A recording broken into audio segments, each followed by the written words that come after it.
and the Tiffany Wildlife Area is a floodplain ecosystem. So it's a patchwork of different habitats, including bottomland hardwood forests, floodplain prairies, and floodplain savannas. It is the largest intact floodplain forest in the upper Midwest. It's approximately 15,000 acres here at the mouth of the Chippewa River, right before it reaches its confluence with the Mississippi. Because it's so gigantic in size, it offers very good habitat to species that require interior, large area habitats, like a lot of the warblers that we're seeing today, like cerulean warblers, prothonotary warblers, Kentucky warblers. So in terms of bird species, it's important in that regard. It's also important because it has possibly the last strong, healthy population of the Massasauga rattlesnake, which is a rattlesnake that may be federally endangered coming up here soon because it's declining in population so rapidly. Soft and easy, and look how far it comes up. Look how far it comes up. It's a pretty big bridge here. Oh, look at It went over the beach school. Brian Collins. Brian, will you raise your hand? Brian Collins is here with us. Brian's from St. Croix Falls. Brian's an ornithologist, and if you have questions about birds, please direct them to Brian. He's very knowledgeable and is always happy to help. We also have Mark Leach on the ride here.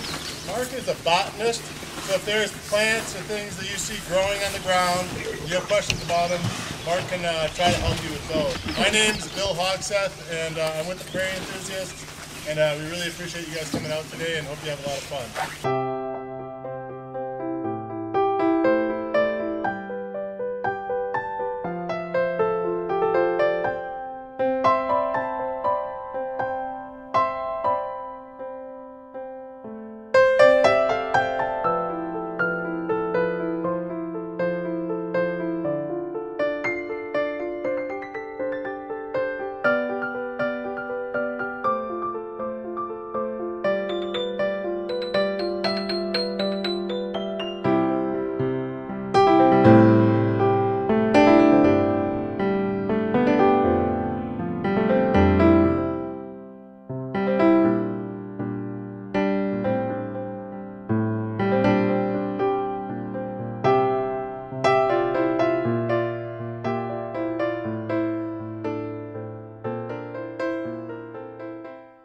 I know. Take a quick listen though first.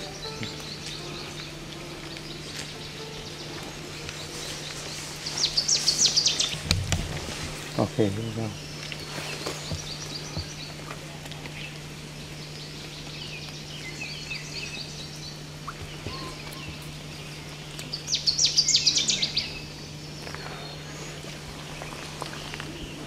There's a black-throated green warbler singing off that way. Hear that? I don't hear it. There's a black-throated green, or beep beep beep beep beep. Listen.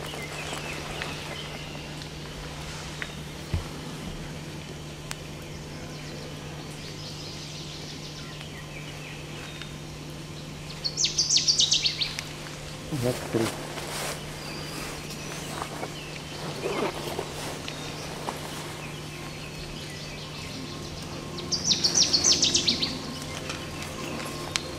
Pretty location. Yeah, flicker. You hear him? Yeah,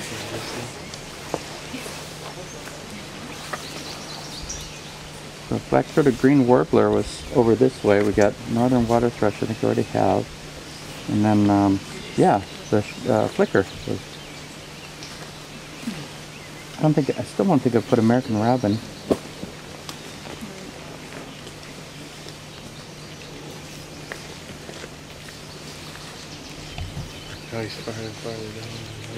Yeah, I'm inundated with red starts right now. Last year, this time of year, there were American red starts, so many that I was confused at times, you know, just from all the different sounds. There's cowbirds.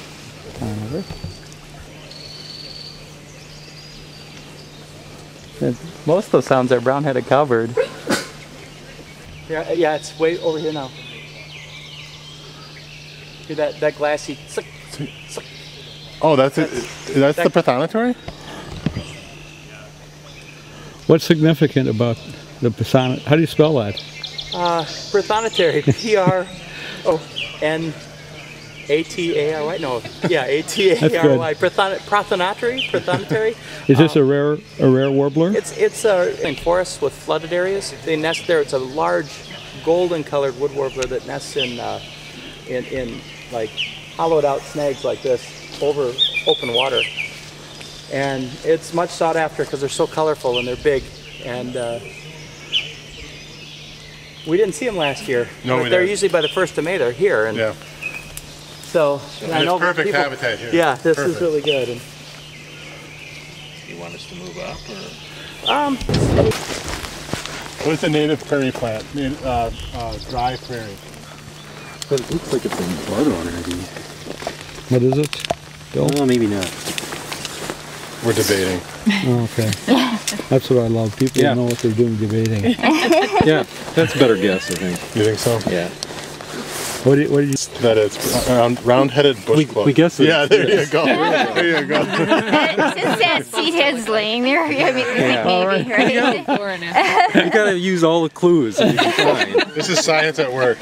This is science at work. Oh, so that's pretty. It is pretty, isn't it? Prettier when it opens up. It's gorgeous when it opens. Now, which type of starry blue? Blue-eyed grass. Yeah, but there's more than Oh, one. but there's more than There's- one species. Yes, this is why I'm going. What is And- it? And they're difficult to tell apart. Leave it to boys to figure out something interesting to do. You just laid his binoculars down.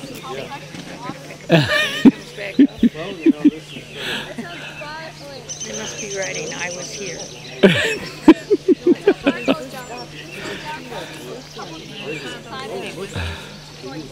I'll try and answer any questions that you have. The reason they usually ask me, I'm doing a book about this railroad and I've been researching it for over 4 years. So much history, it's not done yet, but trying to put it together in a book. So this railroad was built in 1881.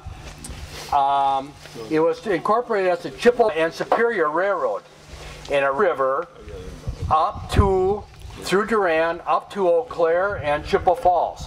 It was projected to go all the way to Superior, but it never did. North of Durand, it ran into Menominee and Cedar Falls.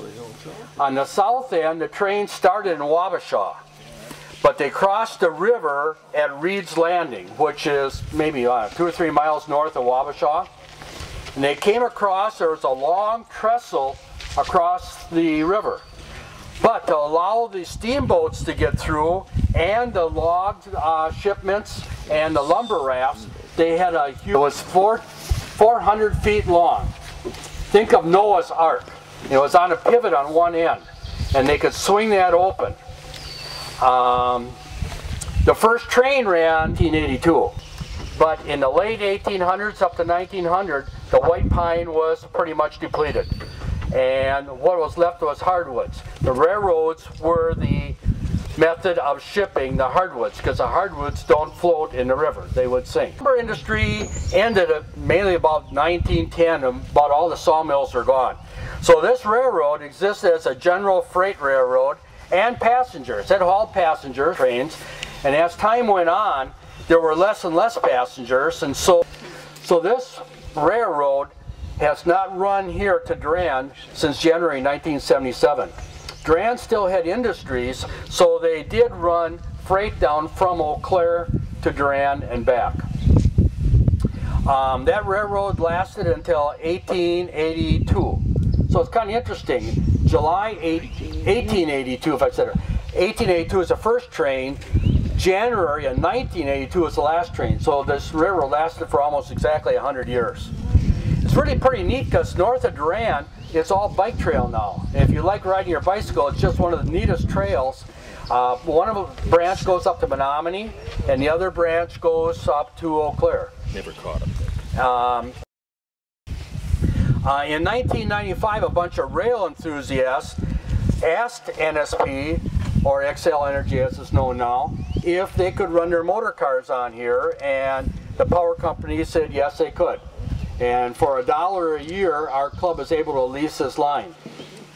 As we go down the line today, we're going to go by a place called down here, a little sign called Maxwell.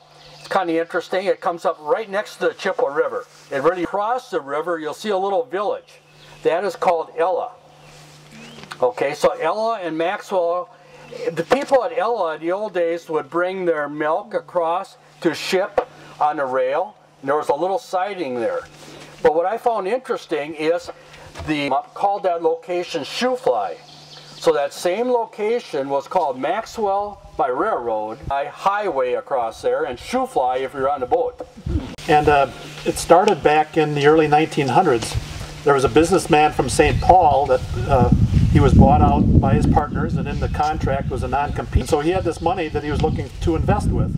So he ended up coming down here near Nelson, and he ended up buying 15,000 acres of land. And his goal was to drain it and sell it to people as they moved into the area for farms. In the time, what he did is he hired a fellow by the name of Hubert Tiffany, who was a Cornell University graduate that majored in land reclamation and drainage and things like that. And Mr. Tiffany came here to test wells, and the company that they formed was called the Chippewa Land and Pasture Company. It was kind of funny because the local people, they called it the Chippewa Water and Mosquito Company because they knew what was going to happen. They had the history here of annual flooding, spring and fall, and knew that this fellow was he was not going to do very well. But they built a road across. Just at that time, they built a road and set a big prairie, and they hired some ranch hands from Texas to run their cattle operation, and they looked into drainage and ditching the area. Everything that they lost money at, the bridges washed out. So in the late teens, the businessman from the St. Paul, he sold all his property to a fellow by the name of George Benz. And George Benz kept the property for a while, and he started selling it to Hubert Tiffany. Well, Mr. Tiffany, he knew that it couldn't be drained, so he went into the logging business, and he started logging the bottoms. And closed in Alma was about 1935, something like that. The water level raised up 5 to 6 feet up the Mississippi and the Chippewa, so he decided to sell the property. And he met with the folks from the Wisconsin Conservation Department at the time, and he agreed to start selling his property, and as a result the wildlife area was formed in 1945, and he began selling land to the state in 1946. And because he was the largest property owner at the time, they called the area the Tiffany Wildlife Area after Mr. Tiffany. The property 15,000 acres, and the state of Wisconsin, that means you and I from here from Wisconsin, we own just over 13,000 acres. It's all floodplain forest, as you know, and it's the largest contiguous floodplain forest in the upper Midwest. It's a unique area, largest number of prairies, of oak savannas, floodplain savannas of any place in the Midwest. And in Wisconsin, it has more plant and animal diversity of any area in the state. There's more unique than any place else. All the animals, fish in the Chippewa River uplands here, makes it really unique. And a couple of turtle, a red-shouldered hawk, Massasauga rattlesnake make this area really unique. Going to be called Positive Participation with Nature, Ecological Restoration Center. And we're here in the Tiffany Bottoms, which in a way is a success story, but the entire Lower Chippewa Valley has a number of natural areas which are large, and they're connected to each other, and they're probably the last hope for a number of different species in this state. Economo eBooks. Okay. And so economoebooks.com will get them to the website.